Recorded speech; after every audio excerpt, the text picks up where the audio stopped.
di Taman Hutan Rakyat Minas Kabupaten Siak, Riau. Penghargaan diberikan bertepatan pada peringatan Hari Ozon Sedunia. Selengkapnya akan disampaikan rekan jurnalis dari Tribun Pekanbaru, Syaiful Misgiono yang kini sudah terhubung bersama kami. Halo rekan Syaiful. Ya, halo rekan Dea. Ya, Syaiful dari ini memenangkan sebuah ajang lomba kebersihan ini. Apa sebenarnya kriteria penilaian kota bersih ini dan berapa nilai yang akhirnya didapat oleh Kota Siak? Ya, baik Dea dan pemirsa Tribunnews dimanapun berada, dapat kami laporkan bahwa Kabupaten Siak berhasil menyabet gelar juara pertama dalam ajang lomba kota bersih tingkat Provinsi Riau, di mana Kota Siak Sri Indrapura berhasil mendapatkan poin sebanyak 80,88 poin dan menduduki peringkat pertama dari 12 kabupaten kota di Provinsi Riau yang dianugerahkan sebagai kota terbersih seprovinsi Riau. Di mana untuk penilaian ini ada beberapa indikator penilaian yang dilakukan oleh tim, di antaranya adalah tim menilai kebersihan dan keteduhan kota, kemudian membuang sampah dengan benar di tempatnya, dan menjaga fasilitas umum dengan baik. Nah, dari beberapa indikator tersebut, tim memutuskan bahwa Kota Siak Sri Indrapura yang berada di Kabupaten Siak mendapatkan nilai paling tinggi dibandingkan dengan 12 kabupaten kota lainnya. Nah, sedangkan di posisi kedua, Dea, dapat kami laporkan Kota Bengkalis, Kabupaten Bengkalis menduduki peringkat kedua dengan poin 75,85 poin. Sedangkan di urutan ketiga itu diraih Kota Pangkalan Kerinci, Kabupaten Pelalawan dengan nilai 73,65 poin.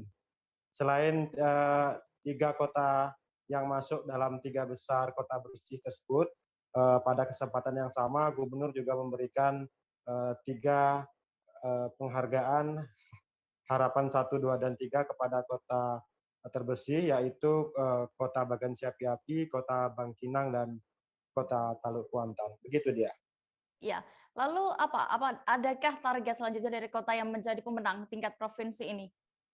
Ya, baik Dea. Gubernur Riau kemarin berharap agar 3 kota yang ditetapkan sebagai kota terbersih di Provinsi Riau ini agar terus meningkatkan kebersihan dan kelestarian lingkungan di wilayahnya masing-masing, sehingga Gubernur berharap tahun depan bisa ditingkatkan lagi menjadi kota terbersih nasional dan mendapatkan penghargaan Adiwiyata di tingkat nasional. Begitu Dea. Baik, Tribunnews berikut kami akan tampilkan pernyataan dari Gubernur Riau, Syamsuar. Berikut liputannya untuk Anda. Tadi kita juga ikut bersama Dewan melakukan penebaran ikan, sekaligus juga penebaran dari ekoenzim. Nah, ekoenzim ini diperkenalkan tadi oleh salah seorang pegawai kita ya, bahwa ekoenzim ini sebenarnya sangat sederhana. Ini dari limbah rumah tangga yang sehari-hari kaum ibu ini juga pengobatan itu. Dari sana dengan peralatan sederhana bisa digunakan jadi ekoenzim, dan ekoenzim ini sekaligus juga untuk bagaimana kita bisa sekaligus menggunakan baik tadi untuk kesehatan, termasuk juga pupuk, termasuk juga untuk budidaya untuk perikanan ikan. Jadi tentunya kami harapkan bahwa hari ini kita juga di Riau dan itu agak mengajak kemudian masyarakat agar tidak. Tribunnews, kita akan jeda sejenak lagi, tetaplah di live update. Oke, apa kabar Bang Arif di sini untuk strateginya? Kalau saya sendiri di Jumip 37 ini yang semalam baru mulai, saya udah pasti. Sebenarnya aku nggak ngerasa itu penangkapan atau penggerbegan atau apapun itu, karena gitu posisinya kriteria. Jadi kita mengenal disebut dengan stroke yang tidak berdarah dengan stroke yang berdarah. Stroke yang tidak berdarah itu biasanya ditandai dengan adanya penyumbatan. Kalau itu terjadi di sini mungkin pikirnya tidak ke situ kali ya. Tapi kalau di Korea atau di Kamboja itu ada beberapa paper yang Saya itu Mas, dulunya tukang koran. Oh gitu ya. Tukang koran. Ya, saya baca itu Pak. Tuh kan, pernah baca kan? Jadi kalau saya jadi pangdam, itu udah bersyukur banget. Si anak ini dijadikan sebagai tersangka begitu. Ya, kalau ini kita bicara yang di luar kasus Bongombo ya. Dengan nama hujan shower, di mana terdapat batas jelas antara daerah hujan dan tidak hujan yang biasanya terjadi pada fase awal mature stage atau tahap berbahaya dewasa. itu Kang. Jadi mulai artinya terjadinya perlembekan. Nah itu untuk penetrasi akan sulit. Gitu ya. Dok, saya ini menurut saya memang tidak mudah, bukan urusan tanah diambil. Kalau misalnya Amerika Serikat sekarang, Rasulullah mengatakan dalam sebuah hadis bahwa berpuasa di 6 hari Syawal itu. Oke, apa kabar Bang Arif di sini untuk strateginya? Kalau saya sendiri di Jumit 37 ini yang semalam baru mulai, Apa yang saya dirasakan udah Kak Fernita? Sebenarnya aku nggak ngerasain penangkapan atau penggerebegan atau apapun itu, karena gitu loh, posisinya aku lagi Kriteria. main. Jadi kita mengenal disebut dengan stroke yang tidak berdarah dengan stroke yang berdarah. Stroke yang tidak berdarah itu biasanya ditandai dengan adanya penyumbatan. kalau itu Penyumbatan. terjadi di sini mungkin pikirnya tidak ke situ kali ya. Tapi kalau di Korea atau di Kamboja itu ada beberapa paper yang Saya itu Mas, dulunya tukang koran. Oh gitu ya. Tukang koran. Sebuah video yang menunjukkan atlet PON ke-20 Papua peraih emas asal Nusa Tenggara Timur dijemput memakai mobil pick-up viral di media sosial. Selain dijemput menggunakan pick-up, juga tidak ada penyambutan yang istimewa. Terkait hal itu, Sekretaris Komisi 5 DPRD NTT, Kristen S. Pati pun buka suara. Dan detail informasinya akan disampaikan oleh rekan jurnalis kami dari Pos Kupang, ada Irfan Ho yang kini sudah bergabung bersama kami. Halo rekan Irfan. Halo Dea, selamat siang. Ya, Irfan, bisa Anda ceritakan kronologi penjemputan atlet bernama Susanti ini di Bandara El Tari Kupang saat itu, Irfan, bagaimana? Baik Dea, dapat saya sampaikan bahwa kemarin itu atlet Susanti Ndapataka dan juga pelatih beserta manajernya tiba di Bandara El Tari pada pukul 6 pagi waktu Indonesia Tengah. Pada saat tiba, mereka dijemput oleh beberapa perwakilan dari diaspora dan juga KONI yang ada di NTT Seni.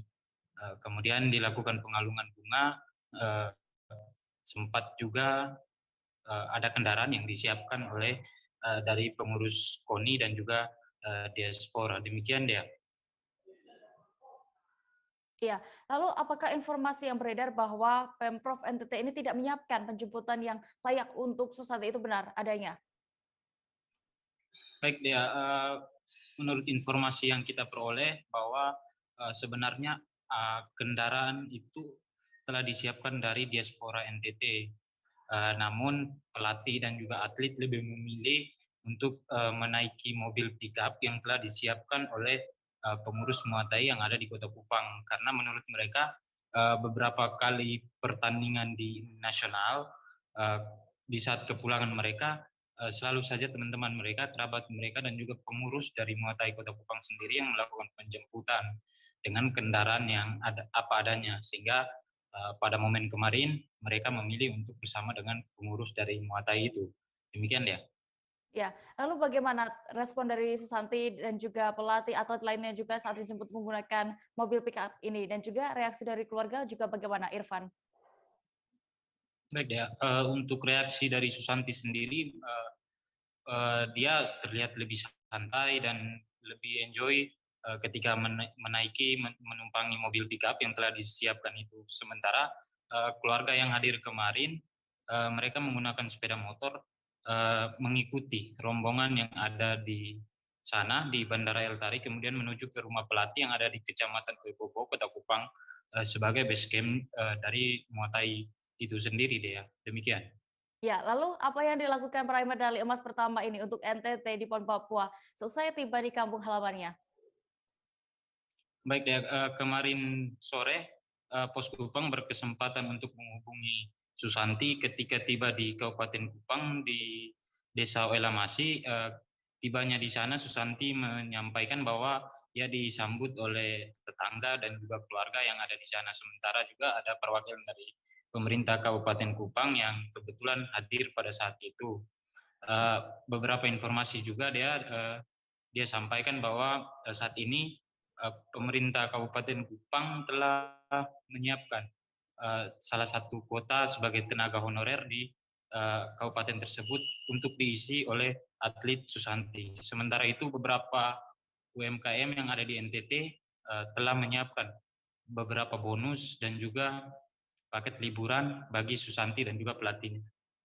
Terus lagi tadi informasi barusan yang diterima Pos Kupang bahwa ada salah satu pengacara asal Sumba yang ada di Bali saat ini sedang menyiapkan bonus bagi Susanti membiayai proses perkuliahan hingga selesai. Demikian deh.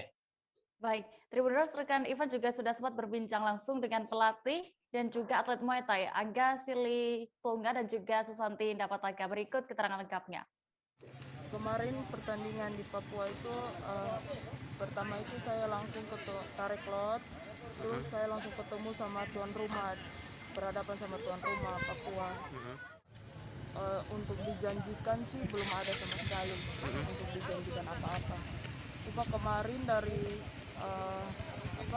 KONI dari Pemprov mereka juga ini Pak Wagub mereka juga ambil bagian dalam ikut menonton pertandingan kemarin dari 2 pertandingan terakhir, dan kalau untuk sampai di sini belum ada yang dijanjikan apa-apa. Ketika pulang dari Papua?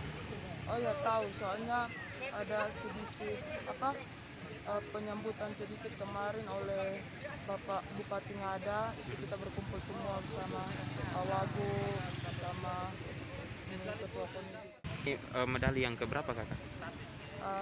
Ini yang kelima. Yang kelima dalam udah 5 kali.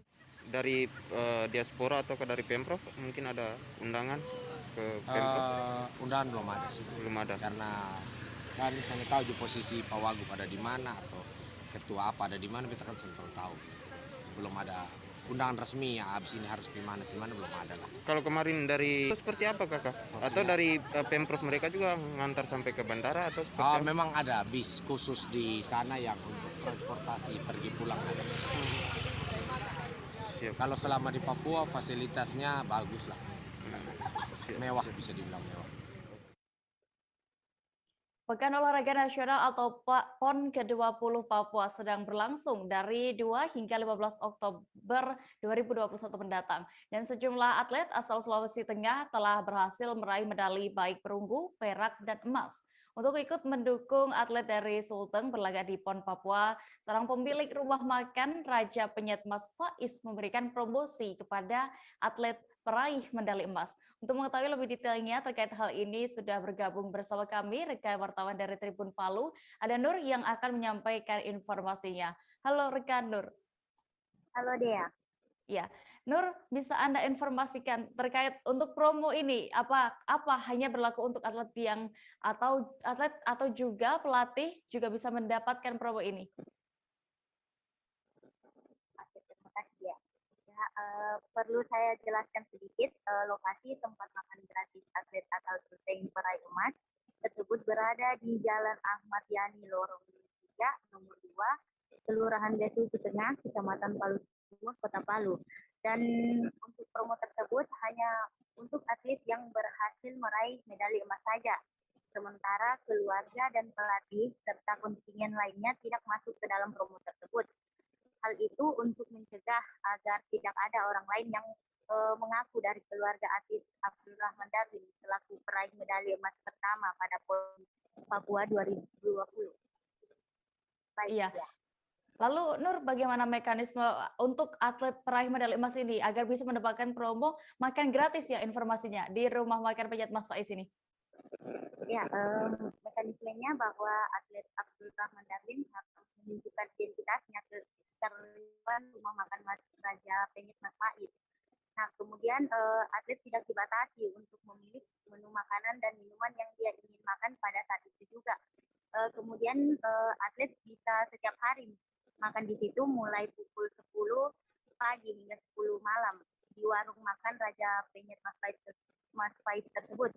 Dan juga makan gratis selama setahun untuk atlet peraih emas itu berlaku sejak kunjungan pertamanya. Baik ya. Iya. Lalu harapan sendiri dari Mas Faiz selaku pemilik rumah makan ini kepada atlet asal Sulteng yang sedang bertanding di PON Papua bagaimana?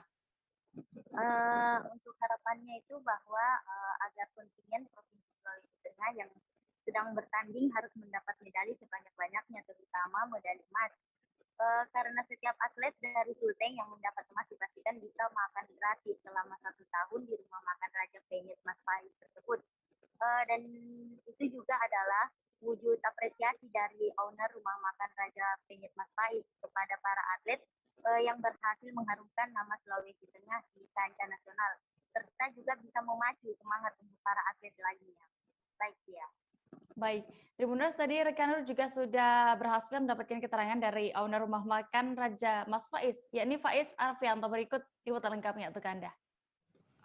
Jadi memang karena kegelisahan dari kemarin itu kita kok nggak dapat emas gitu kan, kita masih di ranking yang paling bawah gitu kan, Sulawesi Tengah.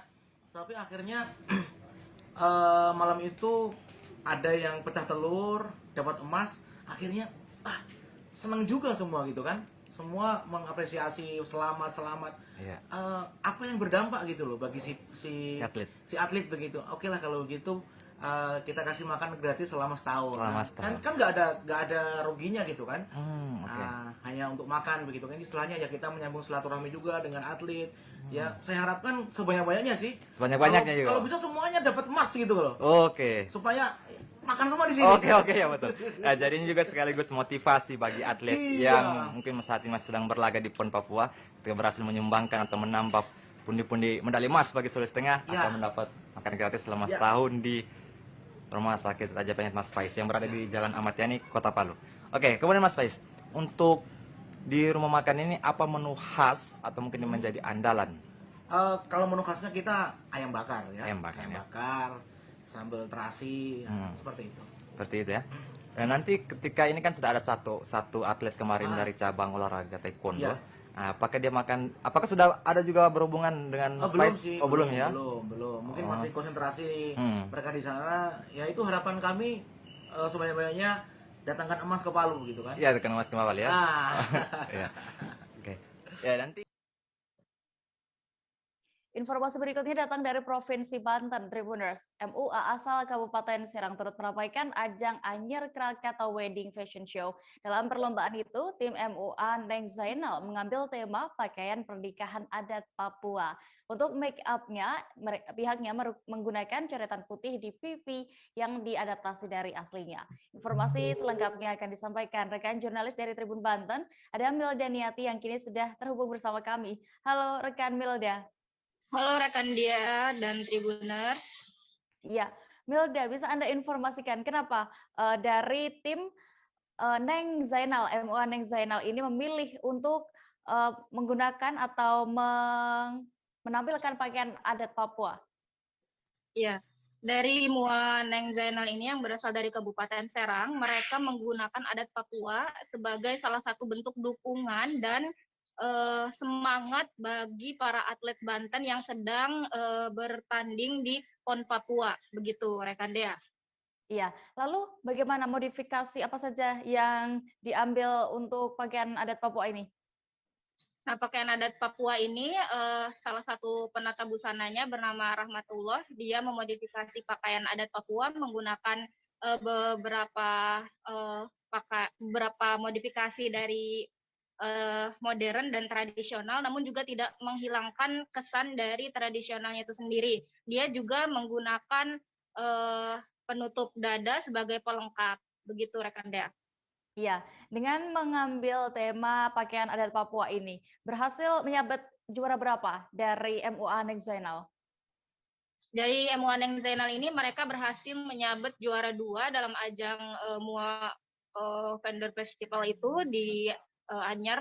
Mereka mendapatkan juara 2 dan mendapatkan trofi serta uang pembinaan, begitu rekan Dea. Baik, terima kasih rekan jurnalis dari Tribun Banten, Milda Niati. Selamat kembali bertugas. Tribuners, kita akan jeda sejenak lagi, tetaplah di live update. Oke, apa kabar Bang Ariski di sini untuk strateginya? Kalau saya sendiri di Game Week 37 ini yang semalam baru mulai, saya udah pas. Sebenarnya aku nggak ngerasa itu penangkapan atau penggerebegan atau apapun itu. Karena gini loh, posisinya aku kriteria. Jadi kita mengenal disebut dengan stroke yang tidak berdarah dengan stroke yang berdarah. Stroke yang tidak berdarah itu biasanya ditandai dengan adanya penyumbatan. Kalau itu terjadi di sini mungkin pikirnya tidak ke situ kali ya, tapi kalau di Korea atau di Kamboja itu ada beberapa paper yang saya itu mas, ya, dulunya tukang koran. Oh gitu ya. Tukang koran. Ya, saya baca itu Pak. Tuh kan pernah baca kan? Jadi kalau saya jadi pangdam itu udah bersyukur banget. Si anak ini dijadikan sebagai tersangka begitu. Ya, kalau ini kita bicara yang di luar kasus Sebongondo ya, dengan nama hujan shower, di mana terdapat batas jelas antara daerah hujan dan tidak hujan yang biasanya terjadi pada fase awal mature stage atau tahap berbahaya dewasa. itu Kang. Jadi mulai artinya terjadinya perlembekan. Nah itu untuk penetrasi akan sulit. Gitu ya. Dok, saya ini menurut saya memang tidak mudah, bukan urusan tanah diambil. Kalau misalnya Amerika Serikat sekarang, Rasulullah mengatakan dalam sebuah hadis bahwa berpuasa di 6 hari Syawal itu. Oke, apa kabar Bang Ariski di sini untuk strateginya? Kalau saya sendiri di Game Week 37 ini yang semalam baru mulai, saya udah pas. Sebenarnya aku nggak ngerasa itu penangkapan atau penggerebegan atau apapun itu. Karena gini loh, posisinya kriteria. Jadi kita mengenal disebut dengan stroke yang tidak berdarah dengan stroke yang berdarah. Stroke yang tidak berdarah itu biasanya ditandai dengan adanya penyumbatan. Kalau itu terjadi di sini mungkin pikirnya tidak ke situ kali ya, tapi kalau di Korea atau di Kamboja itu ada beberapa paper yang saya itu mas, ya, dulunya tukang koran. Oh gitu ya. Tukang koran. Ya, saya baca itu Pak. Tuh kan pernah baca kan? Ya.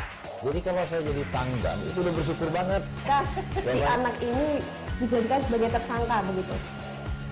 Ya, kalau ini kita bicara yang di luar kasus Sebongondo ya, dengan nama hujan shower, di mana terdapat batas jelas antara daerah hujan dan tidak hujan yang biasanya terjadi pada fase awal mature stage atau tahap berbahaya dewasa. itu Kang.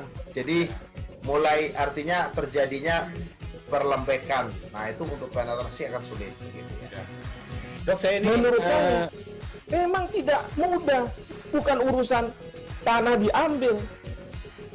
Kalau misalnya Amerika Serikat sekarang, Rasulullah mengatakan dalam sebuah hadis bahwa berpuasa di 6 hari Syawal itu. Oke, apa kabar Bang Ariski di sini untuk strateginya? Kalau saya sendiri di Game Week 37 ini yang semalam baru mulai, saya udah pas. Sebenarnya aku nggak ngerasa itu penangkapan atau penggerebegan atau apapun itu. Karena gini loh, posisinya aku kriteria. Jadi kita mengenal disebut dengan stroke yang tidak berdarah dengan stroke yang berdarah. Stroke yang tidak berdarah itu biasanya ditandai dengan adanya penyumbatan. Kalau itu terjadi di sini mungkin pikirnya tidak ke situ kali ya, tapi kalau di Korea atau di Kamboja itu ada beberapa paper yang saya itu mas, ya, dulunya tukang koran. Oh gitu ya. Tukang koran. Ya, saya baca itu Pak. Tuh kan pernah baca kan? Ya. Jadi kalau saya jadi pangdam itu udah bersyukur banget. Si anak ini dijadikan sebagai tersangka begitu. Ya, kalau ini kita bicara yang di luar kasus Sebongondo ya, dengan nama hujan shower, di mana terdapat batas jelas antara daerah hujan dan tidak hujan yang biasanya terjadi pada fase awal mature stage atau tahap berbahaya dewasa. itu Kang. Jadi mulai artinya terjadinya perlembekan. Nah itu untuk penetrasi akan sulit. Gitu ya. Dok, saya ini menurut saya memang tidak mudah, bukan urusan tanah diambil. Kalau misalnya Amerika Serikat sekarang, Rasulullah mengatakan dalam sebuah hadis bahwa berpuasa di 6 hari Syawal. Kita kembali ke live update. Terima kasih Anda masih setia.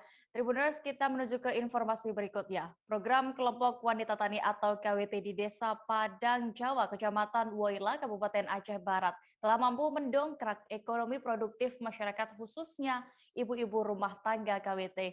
Pemanfaatan perkarangan rumah ini untuk tanaman muda sudah sangat membantu rumah tangga yang menjadi kebutuhan sehari-hari. Informasi lengkapnya akan disampaikan oleh rekan wartawan dari Serambi News. Ada Sa'dul Bahri yang kini sudah tersambung bersama kami. Halo rekan Sa'dul. Ya, halo.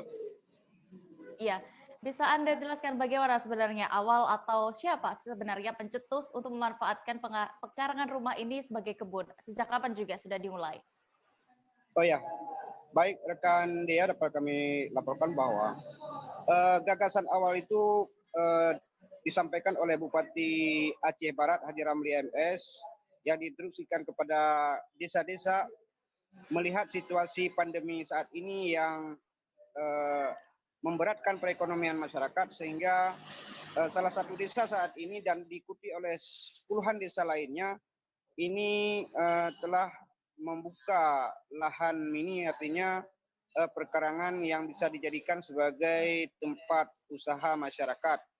Ya, dengan ide ini yang mulai dijalankan oleh salah satu desa seperti di Desa Padang Jawa, Kecamatan Woila, ini sudah sangat membantu perekonomian masyarakat, terutama kebutuhan hari-hari di rumah tangga.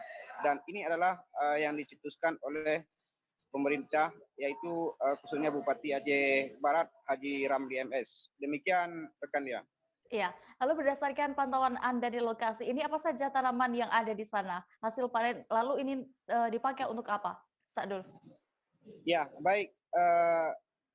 Hasil panennya adalah seperti cabai, itu terong,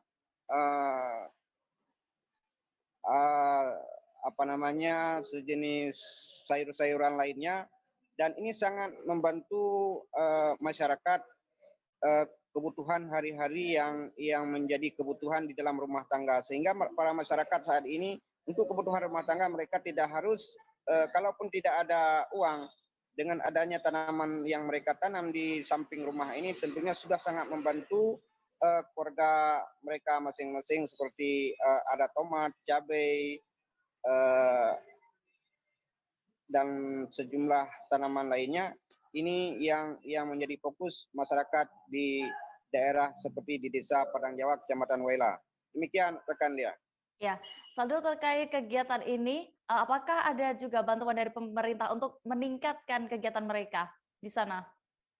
Ya, untuk mendukung program kelompok wanita tani ini jelas ada bantuan dari pemerintah, salah satunya dari Dinas Pangan, yang mensupport para petani di kawasan Woila ini, seperti memberikan bibit seperti tomat, cabai, kangkung, dan lain sebagainya. Ini sudah sangat membantu masyarakat, serta sejumlah peralatan lainnya, baik seperti termasuk cangkul, pupuk, bibit. Ini sudah melengkapi untuk mendukung program yang sedang dijalankan saat ini, dan ini akan terus dijalankan karena dinilai sangat bermanfaat terhadap masyarakat yang apalagi saat ini di tengah pandemi COVID-19 ini sudah sangat-sangat membantu masyarakat di daerah itu, dan ini menjadi salah satu pilot project di Kabupaten Aceh Barat yang bisa dicontoh baik ke desa-desa lainnya, khususnya di Kabupaten Aceh Barat, Aceh maupun di Indonesia. Demikian rekan Dia. Iya, dan Tribuners, kami akan menampilkan keterangan dari Kepala Desa Padang Jawa terkait program kelompok wanita tadi di sana. Berikut liputan lengkapnya. Salut saya karena mereka tidak mau mundur. Kita harus maju, Bu Uci. Jadi apapun cerita, saya harus mewujudkan KWT itu. Sampai detik ini, saat ini masih berjalan, apalagi di masa-masa pandemi COVID-19.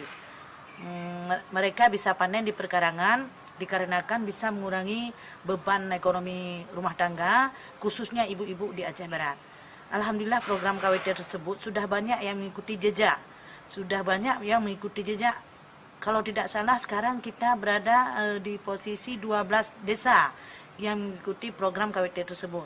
Saya selaku kecil pribadi, saya tetap melanjutkan KWT itu sampai kapanpun untuk kepentingan masyarakat khususnya di wilayah raya. Ya, sejauh ini berapa luas perkarangan yang biasanya dimanfaatkan oleh masyarakat itu? Luas perkarangan yang dimanfaatkan oleh masyarakat itu 5 meter kali 5 meter. Nanti kita buat persegi. 1 petak kangkung, 1 petak terong, 1 petak cabai, dan ada lain-lain sebagainya. Ya, sejauh ini bagaimana dirasakan azas manfaat dari program KWT ini? Banyak sekali. Pertama, mereka bisa memanfaatkan seperti tomat, cabai khususnya, terong, pokoknya sayur-sayuran cukuplah untuk diri mereka sendiri. Masyarakat kawasan Pantai Air Manis, Kecamatan Padang Selatan, Kota Padang, Sumatera Barat memiliki tradisi bernama Raba Aika atau tolak bala. Masyarakat akan datang berbondong-bondong dalam karena mereka kegiatan tidak mau ini mundur pada sore hari dan saling bertegur sapa dalam menjalin silaturahmi. Untuk mengetahui lebih detailnya terkait tradisi ini, sudah bergabung bersama kami rekan wartawan dari Tribun Padang, ada Rezi Azwa yang akan menyampaikan informasinya. Halo rekan Rezi. Halo, ya. Rezi, bisa Anda jelaskan terkait tradisi tolak bala ini? Iya, ini disebut masyarakat sebagai tradisi Raba Akia, atau yang dikenal masyarakat dengan tolak bala ya. Dilaksanakan oleh masyarakat dari Kelurahan Air Manis dan Kelurahan sekitar lokasi tersebut, yang dimana pada Kecamatan Padang Selatan, Kota Padang, Sumatera Barat, di mana dilaksanakan kegiatan ini pada kemarin, tepatnya Rabu, tanggal 6 Oktober 2021, di mana Raba Akia ini merupakan singkatan dari hari Rabu terakhir di bulan Syafar dalam kalender Islam, di mana masyarakat ramai datang ke lokasi yang tepatnya di titik fokus, yaitu kumpulnya di kawasan Pantai Air Manis, Kecamatan Padang Selatan, Kota Padang pada sore hari kemarin. Dilaksanakan mulai dari masjid, selanjutnya berjalan kaki dengan zikir, sambil zikir sambil berjalan atau melafazkan la ilaha illallah dalam perjalanannya, dan menuju ke kawasan Pantai Air Manis, dan di sana sudah disediakan sebuah sampan yang diisi air. Nantinya air tersebut diisi yang disebut oleh masyarakat dengan air yang ada daun-daunannya yang telah dibacakan doa begitu. Iya, lalu biasanya dihadiri oleh siapa saja dalam pelaksanaan tradisi ini? Iya, kegiatan ini dihadiri oleh masyarakat sekitar dari Kelurahan Pantai Air Manis ya, dan juga dihadiri tokoh masyarakat sekitar dan tokoh agama di sekitar lokasi tersebut. Gitu. Dan tujuan dari kegiatan ini yaitu tolak bala, di mana masyarakat berharap tidak adanya penyakit atau dihilangkan penyakit dari kampung halaman mereka dan tidak dijauhkan dari bencana, mara bahaya dan lainnya begitu. Baik, Tribuners, rekan Rezi juga sudah sempat mewawancarai pelaksana Raba Aikia bernama Asrul. Berikut keterangan lengkapnya. Yaitu acara doa tolak bala. Jadi kalau kami namanya adalah Raba Aikia. Jadi prosesi ini diawali dengan salat asar berjamaah di Masjid Nurul Ihsan. Masjid Nurul Ihsan ini adalah masjid yang paling tertua di Kelurahan Air Manis ini. Masjid yang paling tertua. Jadi diawali dengan salat asar berjamaah.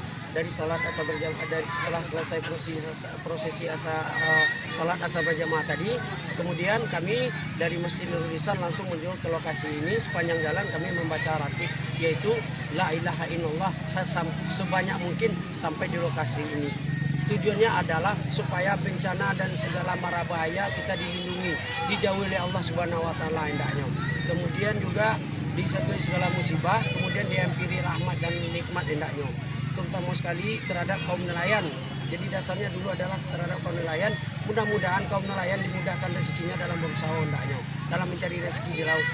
Kemudian sekarang ditambah lagi dengan usaha-usaha kegiatan-kegiatan yang ada di pantai, yang mencari rezeki di pantai, dimudahkan rezeki hendaknya. Sehat alfiat selalu hendaknya itu. Tapi karena sekarang ini kita dalam masa pandemi, ya masih tetap kita laksanakan, tapi hanya sederhana. Tapi mudah-mudahan dengan acara kesederhanaan ini, mudah-mudahan Allah tetap menjabah dan tetap melindungi kita semua hendaknya dari segala musibah dan bencana hendaknya. Tribuners, air yang jernih dengan suhu yang sejuk membuat destinasi wisata Aek Cawang di Desa Perangai, Kecamatan Merapi Selatan, Kabupaten Lahat, Sumatera Selatan menjadi idaman bagi para warga di Kabupaten Lahat. Hampir setiap hari ratusan pengunjung datang ke sini. Tidak hanya untuk berfotoria, warga yang datang juga menyempatkan diri untuk mandi atau sekedar bermain air. Detail informasinya akan disampaikan oleh rekan jurnalis dari Sriwijaya Post. Ada Ehdi Amin yang kini sudah bergabung bersama kami. Halo Ehdi. Halo rekan dia. Iya, rekan Ehdi bisa Anda informasikan di mana lokasi objek wisata yang sepertinya pasti sangat menyegarkan ya kalau misalnya kita berkunjung ke sana. Ya, dia dapat kami sampaikan bahwasanya objek wisata Aek Cawang ini berada di Desa Perangai, Kecamatan Merapi Selatan, Kabupaten Lahat, Provinsi Sumatera Selatan.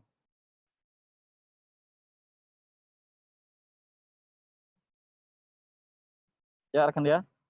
Ya, rekan Ehdi bisa Anda kembali jelaskan?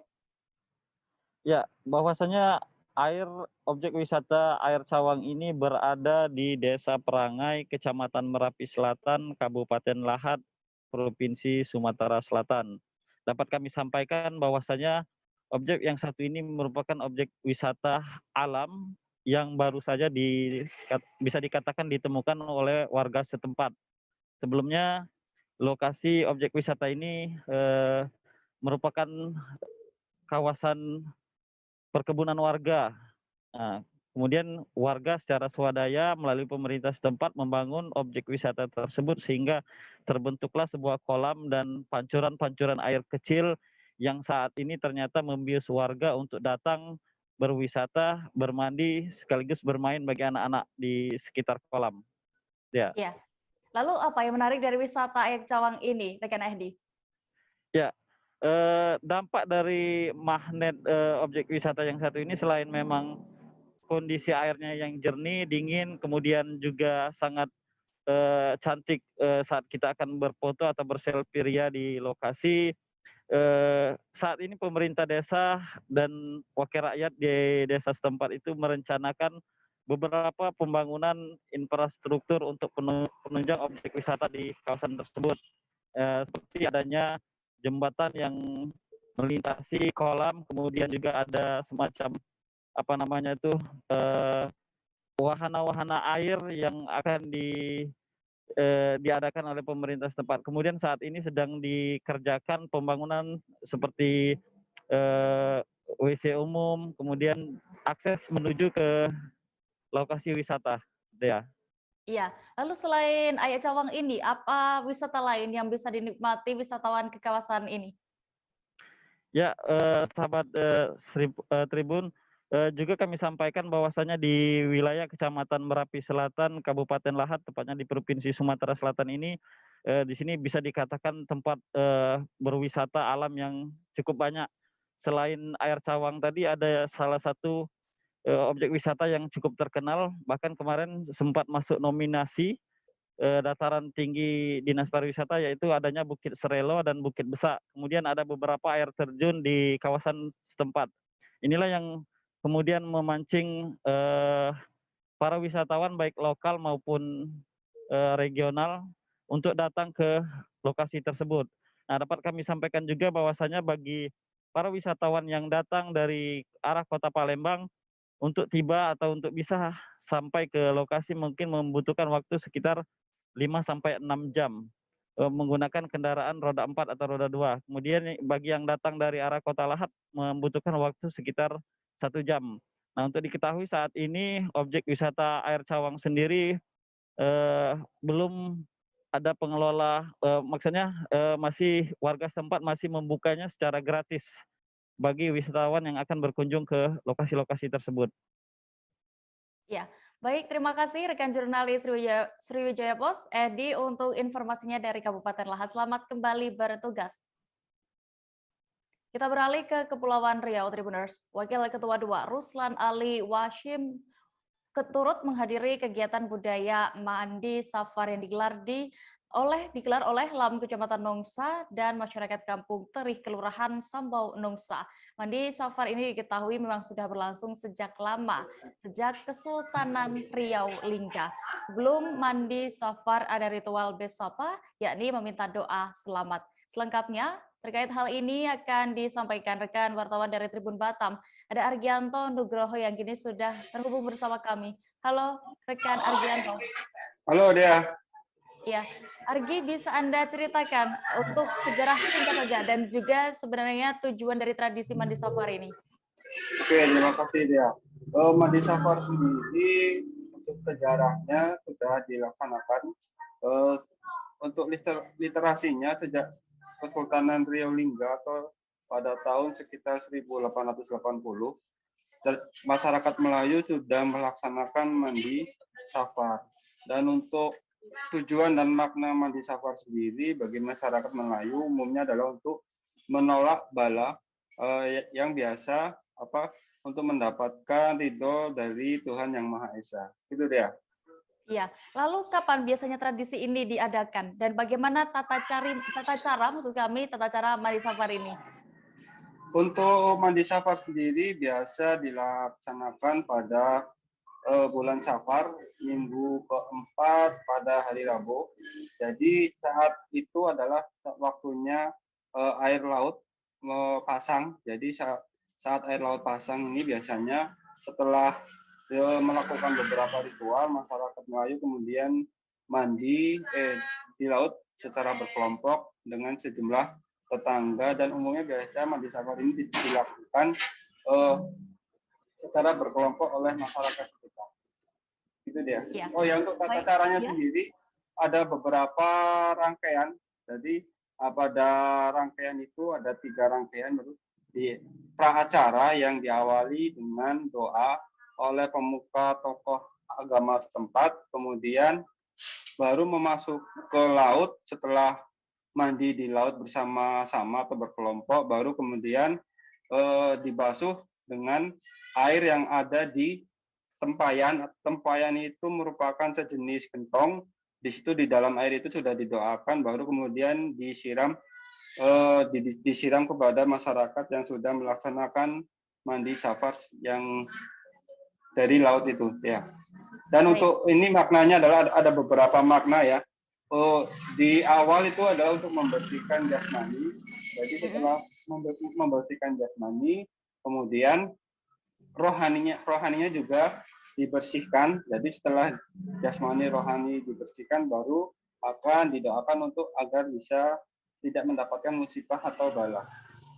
Gitu deh.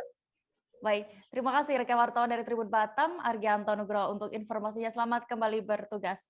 Oke, terima kasih. Tribuners, kita akan jeda sejenak, tetaplah di live update. Oke, apa kabar Bang Arif di sini untuk strateginya? Kalau saya sendiri di Jumit 37 ini yang semalam baru mulai, saya udah pasti. Sebenarnya aku nggak ngerasain penangkapan atau penggerebegan atau apapun itu. Karena gitu, posisinya aku kriteria.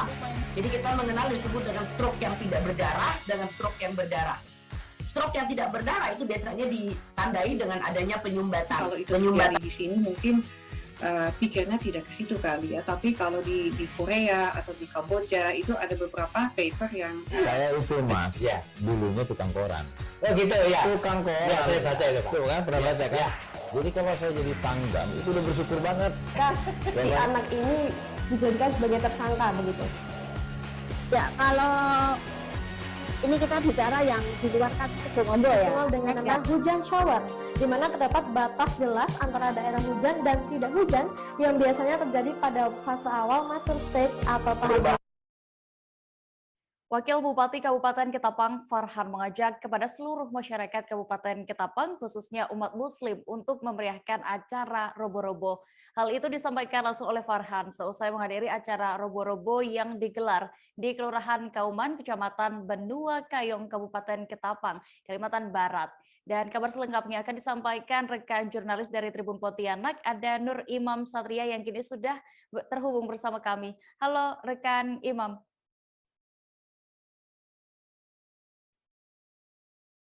Halo, rekan Imam. Iya dia. Ya, rekan Imam bisa Anda jelaskan terlebih dahulu sebenarnya apa tradisi robo-robo ini? Iya dia.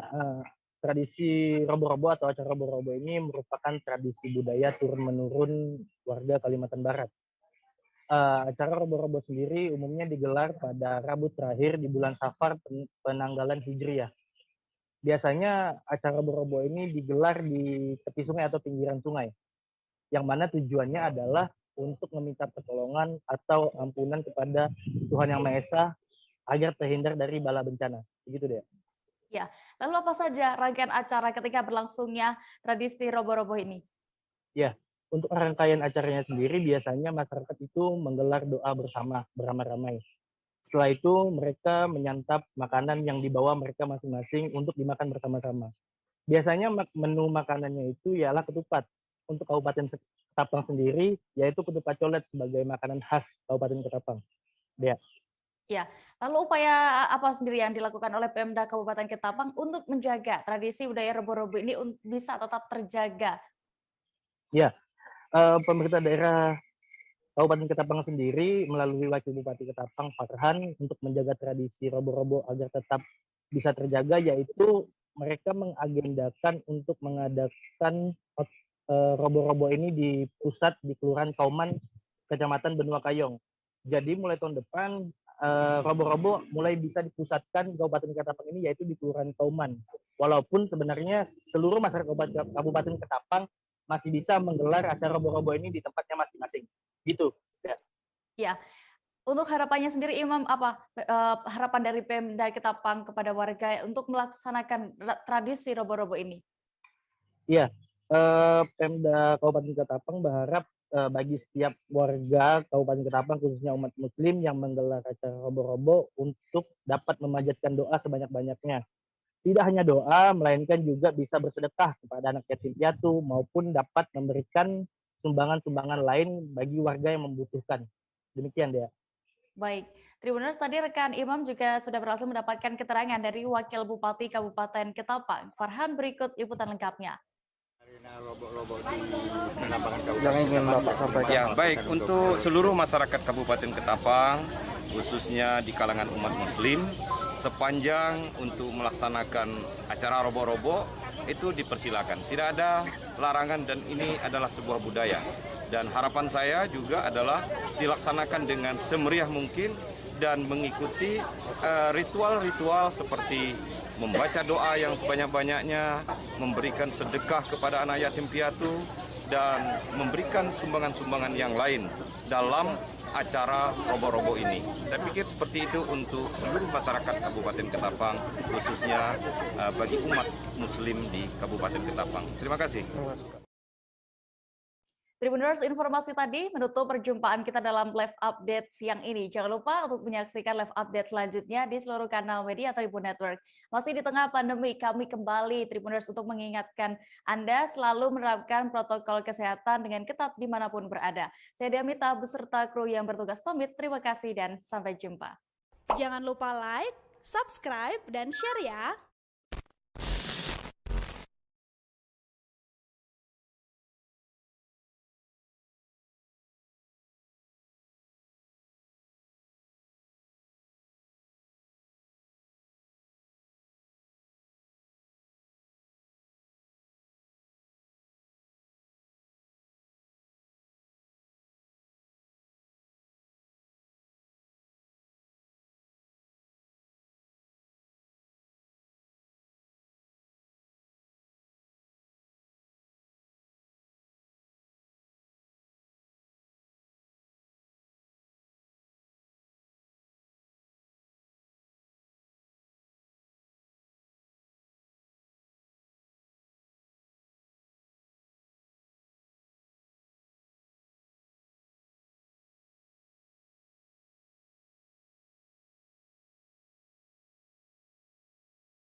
Halo Tribuners, jumpa lagi dengan saya Siska Mawaski dalam live update PON Siang edisi Kamis 7 Oktober 2021.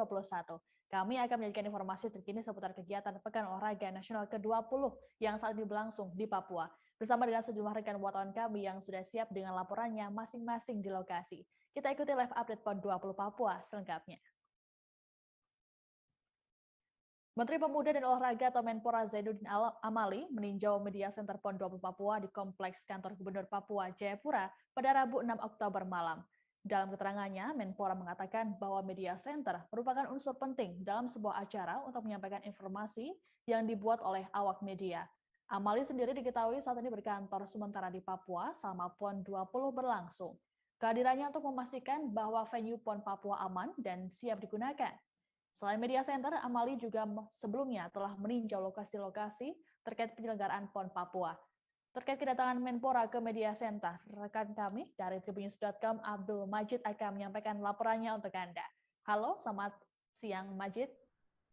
Selamat siang, Siska dan Tribuners. Ya, Majid, bisa disampaikan apa saja yang disampaikan oleh Menpora saat berkunjung ke media center tadi? Ya, benar rekan Siska bahwa setibanya Menpora pada 30 September lalu, Menpora langsung berkunjung ke berbagai venue-venue Pekan Olahraga Nasional untuk memastikan bahwa PON berjalan aman dan lancar. Dan Rabu malam tepatnya, setelah Menpora berkeliling melihat venue-venue, Menpora juga menyempatkan diri untuk meninjau media center dan National Broadcast Center yang berada di kantor Gubernur Papua. Menurut Menpora bahwa tempat ini menjadi salah satu ngobrol dengan Pak Doren waktu di Timika, beliau sebagai ketua harian. So far sih nggak ada masalah, bahkan mereka akan sidang meeting di Solo ya, karena akan mengurus di sana. NPC-nya di sana. Berarti untuk PON nantinya juga standar seperti ini Pak di Sumber rencananya Pak? Atau seperti belum apa? Tahu, panitia belum menggambarkan kepada kita. Ini kan tergantung bagaimana panitianya ya mempersiapkan itu. Pertandingan sepak bola PON 20 Papua yang mempertemukan Aceh versus Kalimantan Timur pada Senin 4 Oktober lalu diwarnai berita miring. Kabar tersebut yakni soal dugaan adanya praktik sepak bola gajah. Penjagaan tersebut berawal dari gol bunuh diri yang dilakukan oleh pemain Kaltim M. Rizky Ramadan pada menit ke-70. Atas gol bunuh diri tersebut, maka membuat Aceh unggul atas Kalimantan Timur dengan skor 3-2. Skor tersebut juga membuat tim Sulawesi Utara dipastikan tidak lolos ke babak 6 besar. Tudingan ini juga telah memantik reaksi dari pelatih tim sepak bola Aceh, Fakhri Husaini. Untuk lebih lengkapnya, kami sudah terhubung dengan jurnalis Tribun Jakarta, Wahyu Septiana. Halo, selamat siang Wahyu. Halo, selamat siang Siska dan juga selamat siang Tribuners semuanya. Ya, Wahyu bisa dijelaskan apa reaksi dari Fakhri terkait dengan tudingan soal sepak bola gajah tersebut? Ya betul, Fakhri Husaini sendiri sebagai pelatih tim sepak bola Aceh membantah dengan tegas jika pertandingan sepak bola yang mempertemukan timnya melawan Kalimantan Timur disebut sepak bola gajah. Menurutnya pertandingan tersebut berjalan dengan lancar.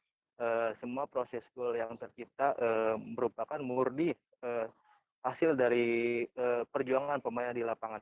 Berdasarkan wawancara juga dengan Fakhri Husaini, menurutnya reaksi munculnya ataupun tudingan sepak bola gajah karena adanya tim yang kalah dan juga tidak menerima hasil tersebut. Dari sisi teknis sendiri, saya menilai pertandingan tersebut berjalan normal. Begitu Siska. Oke, apabila pihak PSSI melakukan penyelidikan, apakah dari tim Aceh sendiri akan menerima, Wahyu? Ya, tim Aceh sendiri bakal mengikuti proses secara mendalam. Jika nantinya PSSI melakukan penyelidikan terhadap kasus sepak bola gajah ini, Fakhri Husaini sebagai pelatih akan mendukung dan juga siap untuk memantau proses penyelidikan tersebut. PSSI sendiri dinilai harus melakukan penyelidikan karena diharapkan bisa menegakkan fair play dalam pertandingan sepak bola. Gitu Siska. Oke, Wahyu, terkait dengan pertandingan sepak bola ini, bagaimana peluang Aceh di babak 6 besar PON Papua? Ya, untuk Aceh sendiri memang pada laga pertama menghadapi Papua di kemarin di Stadion Mandala mereka mengalami kekalahan 0-1. Terkait hasil itu memang Aceh masih menyisakan satu pertandingan melawan Sumatera Utara. Pertandingan Aceh melawan Sumatera Utara akan berlangsung pada Jumat esok hari di Stadion Mandala. Aceh sendiri masih memiliki peluang besar untuk melaju ke babak semifinal, andai saja Papua bisa mengalahkan Sumatera Utara di laga terakhir. Gitu sih, Siska. Oke, baik. Tribunas, terkait dengan informasi ini. Akibat skor itu, ya kan. Tapi ini buat saya sih biasa, artinya orang bebas saja berpendapat. Ya, mungkin kalau nggak ada yang, ya, kalau mau lihat gol bunuh diri, coba lihat di YouTube aja. Ada berapa banyak gol bunuh diri itu yang lebih lucu daripada itu. Gitu. Ya, kalau kita lihat, saya sebagai pelatih tentu melihat dari aspek teknis ya. Saya melihat dari aspek teknis itu sulit memang bola tiba-tiba datang ke kakinya Rizky.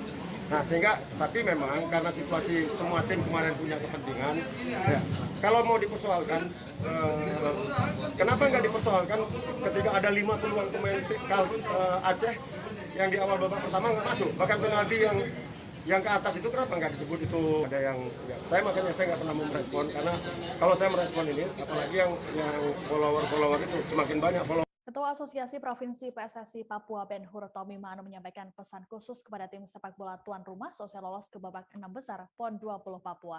Ben Hur sendiri menyaksikan jalannya pertandingan antara Papua versus Aceh yang digelar di Stadion Mandala Jayapura pada Rabu 6 Oktober. Meski pertandingan saat ini satu target telah terpenuhi, yaitu dari cabang olahraga futsal, tim Papua berhasil memenangkan pertandingan melawan Jawa Barat di partai final dengan skor 4-2, sehingga Papua berhak meraih medali emas dari futsal.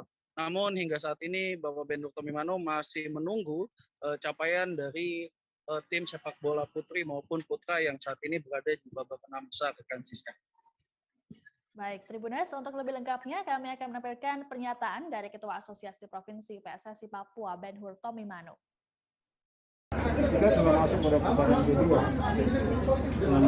6 besar. Dan 6 besar tim yang hebat yang telah lolos pada putaran kedua. Dan mereka juga sudah berlatih Papua. Setiap pertandingan adalah final. Dan jangan anggap remeh lawan.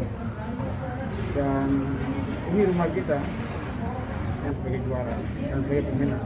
Jadi saya lihat anak punya skill luar biasa, babak pertama, babak kedua. Mereka kuasai lapangan, hanya kurang tenang untuk bagaimana menciptakan gol.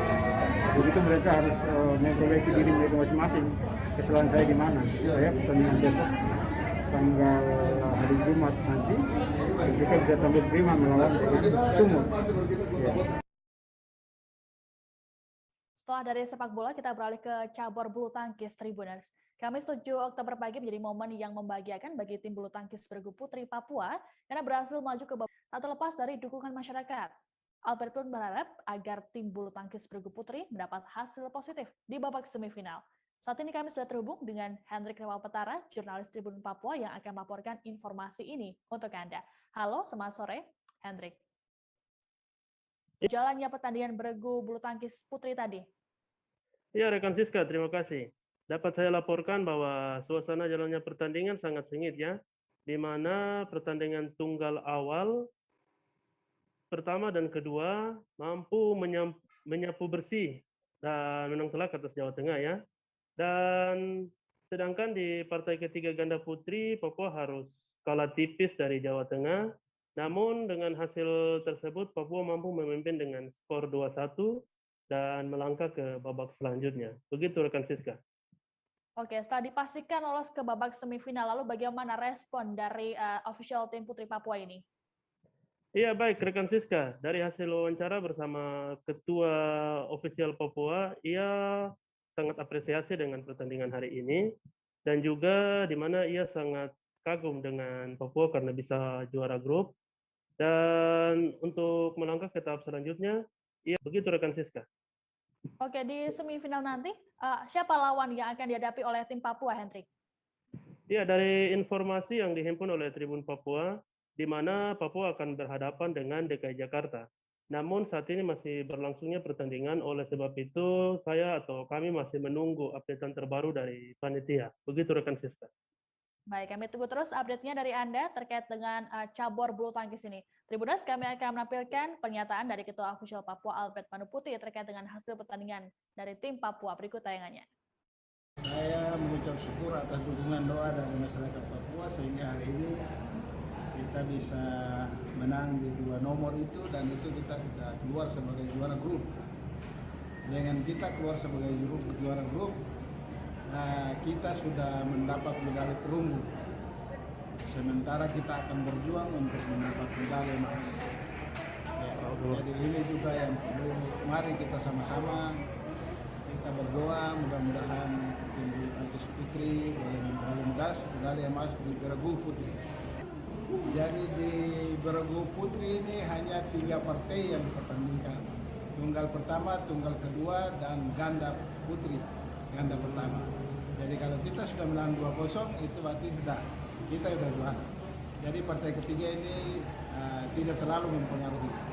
Apabila Papua kalah, itu juga tidak menjadi suara.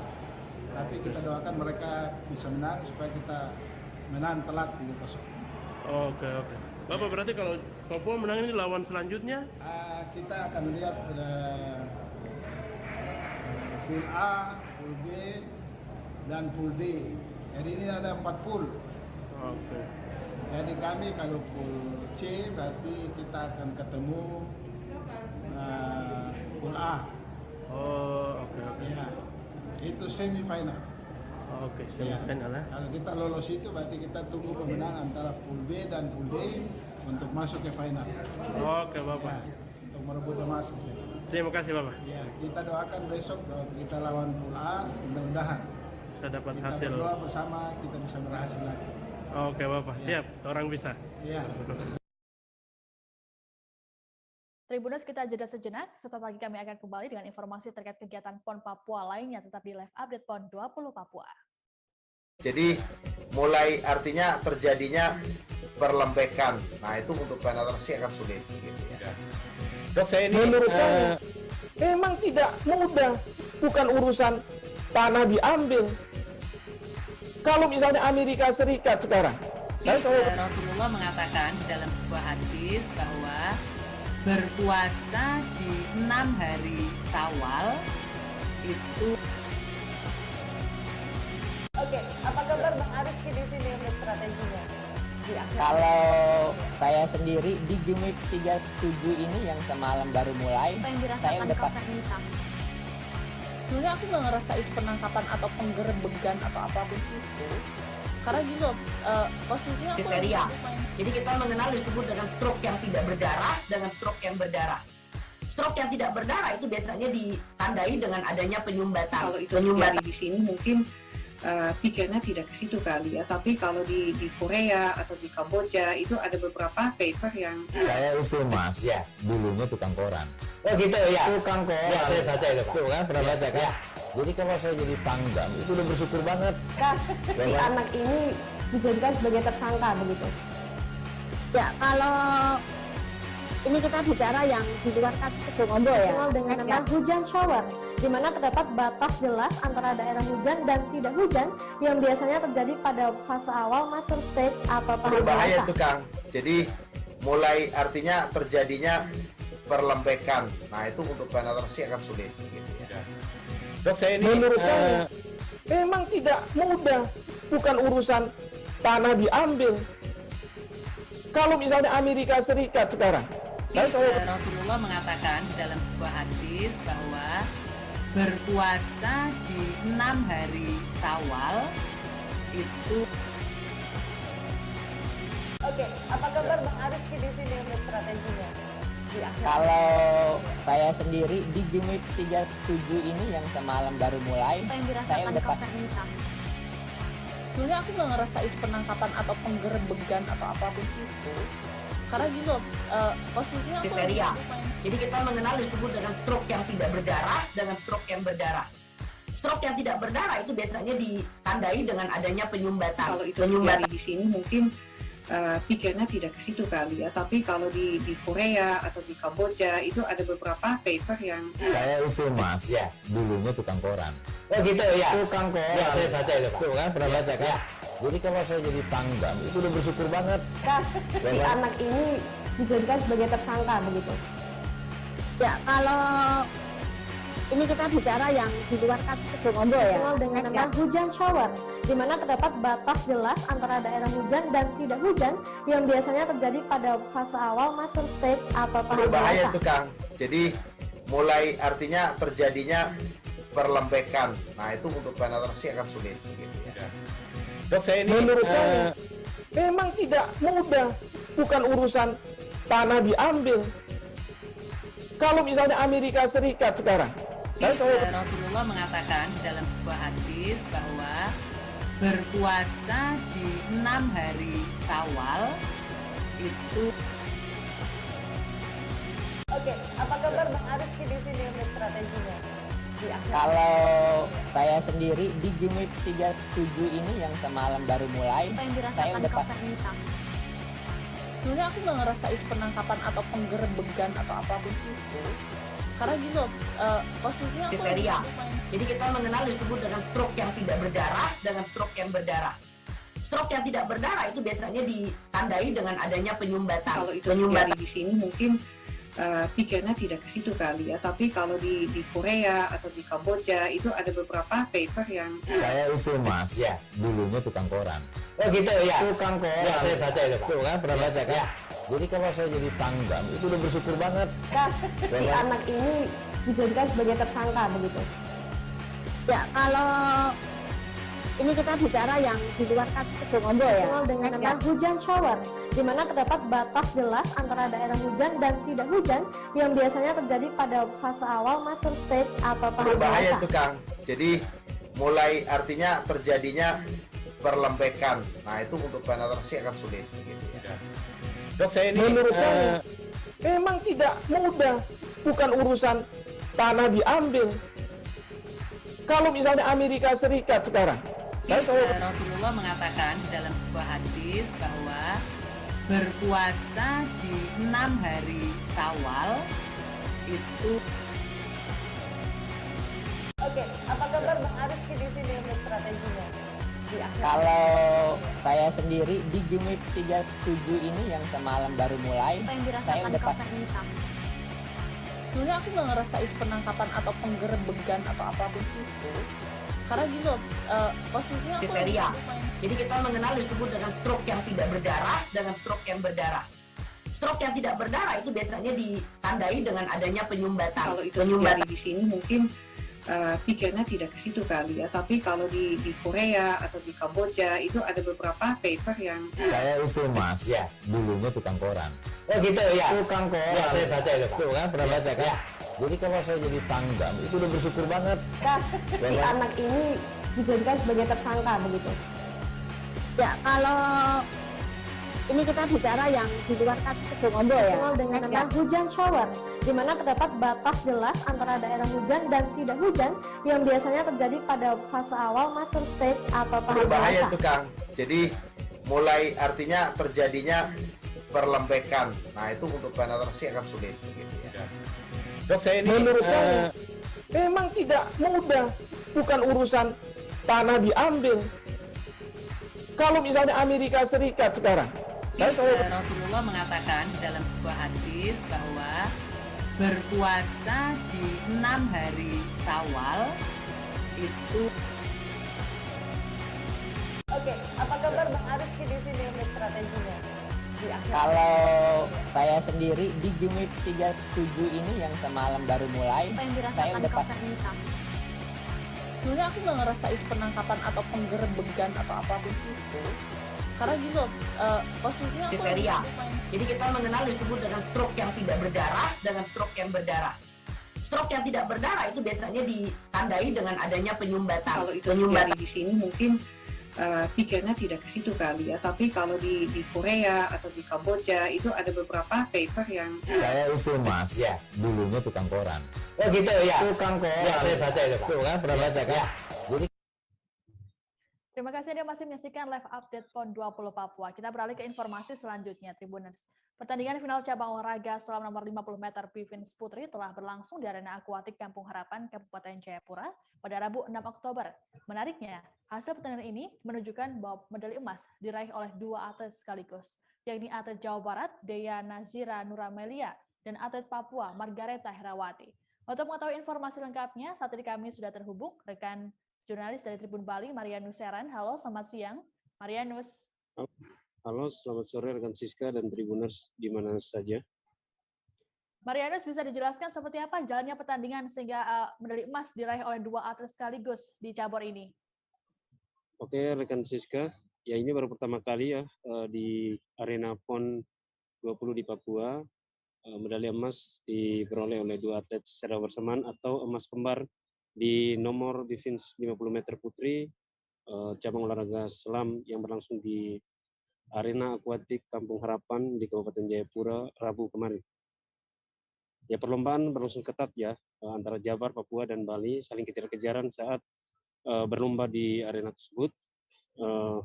Secara kasat mata saat finish terlihat para atlet ini menyentuh garis finish secara bersamaan dan time score-nya pun terlihat hampir sama, yaitu atlet Jawa Barat atas nama Dea Nazira Nuramelia dan atlet Papua Margareta Herawati yang betul-betul terlihat sama-sama menyentuh garis finish. Seperti itu rekan Siska. Oke, ada dua atlet yang meraih medali emas sekaligus karena sama-sama meraih finish di waktu yang sama. Lalu berapa catatan waktu kedua atlet tersebut sehingga juri memutuskan untuk memberikan emas pada keduanya?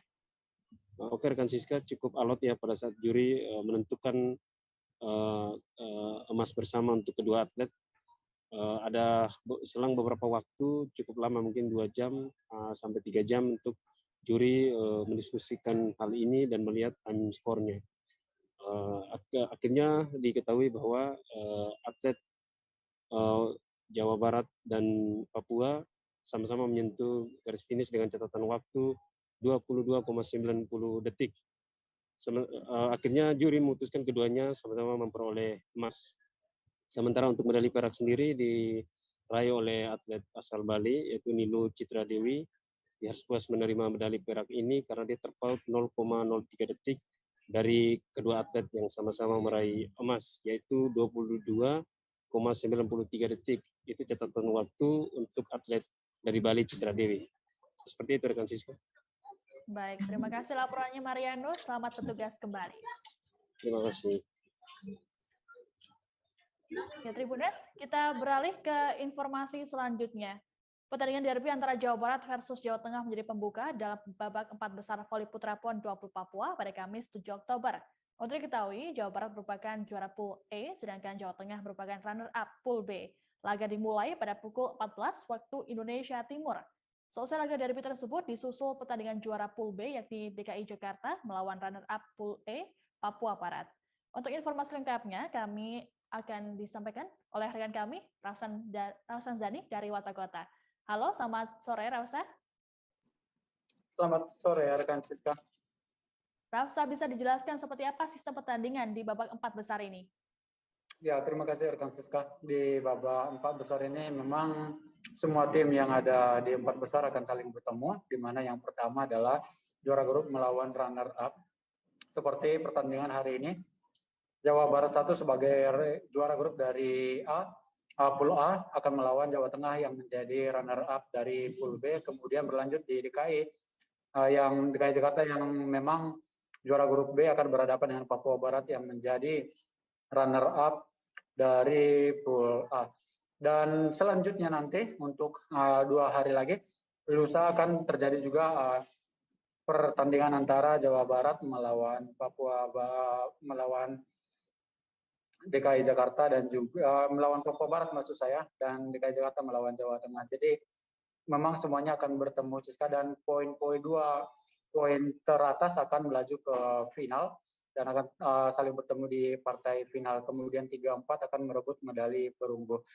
Dan pertandingan hari ini tengah berlangsung antara Jawa Barat melawan Jawa Tengah, di mana ini tengah memasuki set kedua, di mana set pertama tadi dimenangi oleh Jawa Barat. Dan memang kalau di volley itu rekan Siska, minimal itu salah satu tim harus mengambil 3 set ataupun 3-0. Jika tidak, mereka bisa juga berpeluang mengambil set keempat sehingga membuat skor menjadi 3-1. Apabila memang skor menjadi 2-2, akan dilanjutkan ke set kelima dengan poin yang akan dicapai adalah poin 15. Tidak seperti set pertama hingga keempat yang poinnya itu yang harus dicapai itu 25, seperti itu rekan Siska. Oke, baik. Sejauh ini seperti apa peluang dari masing-masing tim untuk melaju ke babak final, Refsa? Ya, terima kasih rekan Siska. Memang sejauh ini ada, kalau melihat dari catatan kekuatan di atas kertas seperti itu rekan Siska, Jawa Barat memang sangat diunggulkan untuk melaju ke fase final. Kemudian ada juga DKI dan Jawa Tengah. Namun saat ini kan yang berlangsung adalah Jawa Barat dan melawan Jawa Tengah. Apabila memang Jawa Barat bisa memenangkan laga ini, maka Jawa Barat sangat-sangat berpeluang besar untuk melaju langsung ke fase final, seperti itu rekan Siska. Dan secara materi Jawa Barat juga memang sangat didominasi oleh pemain-pemain Proliga juga. Ada beberapa pemain yang sudah menjadi catatan, yang komposisi pemain yang memperkuat Jawa Barat seperti Muhammad Fikri, Mustafa Kamal, kemudian Muhammad Teguh Adiaksa, ada juga Dimas Saputra Pratama, Sunan Maulana Yusuf, Farhan Halim, Wendy Rivaldi, ada Amin Kurnia Sandi, kemudian ada Capindra Agustin, ada Irwan Rahman Setiawan, ada juga Deli Dwi Putra Herianto, dan Gunawan Saputra, serta setter mereka yang cukup memang sangat baik, yaitu Jason Nathanael Kelantan. Sementara dari kubu DKI juga tidak kalah seru juga karena diperkuat oleh kapten yang juga setter berpengalaman, yaitu Dio Julfikri, di mana Dio akan dibantu oleh Johan Frederik Sangar, ada juga Rian Mukul Ramadan, Abdurrahman Sidik, ada juga Noviar Haris Saputra, sementara ada juga si pemilik servis yang sangat keras, Oki Damar Saputra, kemudian ada Alif Rayap Rahman di sana, ada Hartono juga di sana, serta David Pratama Putra, Alvin Rinata, IGD Wirayuda, serta Boni Eswanto. Dan rekan Siska, ini merupakan ada kendala juga. Tadi juga memang di set kedua tadi tengah pertandingan, mati lampu itu menjadi kendala di Pena Indoor ini. Nah, tapi nanti akan kita tanyakan kembali ke pihak panitia. Demikian rekan Siska, terima kasih. Baik, kami tunggu terus update dari Anda terkait dengan pertandingan voli putra ini. Baik, Tribuners, kita jeda sejenak, setelah lagi kami akan kembali dengan informasi terkait kegiatan PON Papua lainnya, tetapi live update PON 20 Papua. Kalau saya jadi Pangdam, itu udah bersyukur banget. Si anak ini dijadikan sebagai tersangka begitu. Ya, kalau ini kita bicara yang di luar kasus Sebongombo ya. Dengan nama hujan shower, di mana terdapat batas jelas antara daerah hujan dan tidak hujan yang biasanya terjadi pada fase awal mature stage atau tahap berbahaya dewasa. itu Kang. Jadi mulai artinya terjadinya perlembekan. Nah itu untuk penetrasi akan sulit. Gitu ya. Dok, saya ini menurut saya memang tidak mudah. Bukan urusan tanah diambil. Kalau misalnya Amerika Serikat sekarang, Rasulullah mengatakan dalam sebuah hadis bahwa berpuasa di 6 hari Syawal itu. Oke, apa kabar Bang Arif di sini untuk strateginya? Kalau saya sendiri di Jumit 37 ini yang semalam baru mulai, saya udah pas. Sebenarnya aku nggak ngerasa itu penangkapan atau penggerebegan atau apapun itu, karena gini loh, posisinya aku kriteria. Jadi kita mengenal disebut dengan stroke yang tidak berdarah dengan stroke yang berdarah. Stroke yang tidak berdarah itu biasanya ditandai dengan adanya penyumbatan. Kalau itu terjadi di sini mungkin pikirnya tidak ke situ kali ya, tapi kalau di Korea atau di Kamboja itu ada beberapa paper yang saya itu Mas, ya, dulunya tukang koran. Oh gitu ya. Tukang koran. Ya, saya baca itu Pak. Tuh kan, pernah baca kan? Ya. Jadi kalau saya jadi Pangdam itu udah bersyukur banget. Si anak ini dijadikan sebagai tersangka begitu. Ya, kalau Ini kita bicara yang di luar kasus Sebongombo ya. Dengan nama hujan shower, di mana terdapat batas jelas antara daerah hujan dan tidak hujan yang biasanya terjadi pada fase awal master stage atau tahap berbahaya dewasa. itu Kang. Jadi mulai artinya terjadinya perlembekan. Nah itu untuk penetrasi akan sulit. Gitu ya. Dok, saya ini menurut saya memang tidak mudah. Bukan urusan tanah diambil.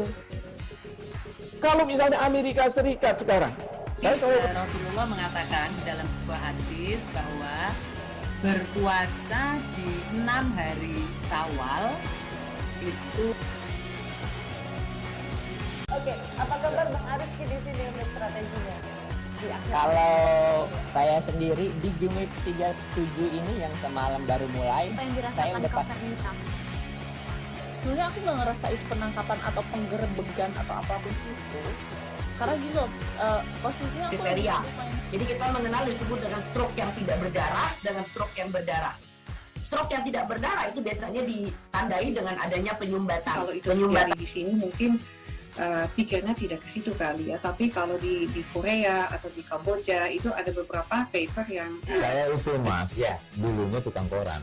Oh gitu ya. Tukang koran. Ya, saya baca itu Pak. Tuh kan, pernah baca kan? Jadi kalau saya jadi pangdam, itu udah bersyukur banget. Si anak ini dijadikan sebagai tersangka begitu. Ya, kalau ini kita bicara yang di luar kasus Sebongombo ya. Dengan nama hujan shower, di mana terdapat batas jelas antara daerah hujan dan tidak hujan yang biasanya terjadi pada. Terima kasih sudah nonton. Jangan lupa like, subscribe, dan share ya.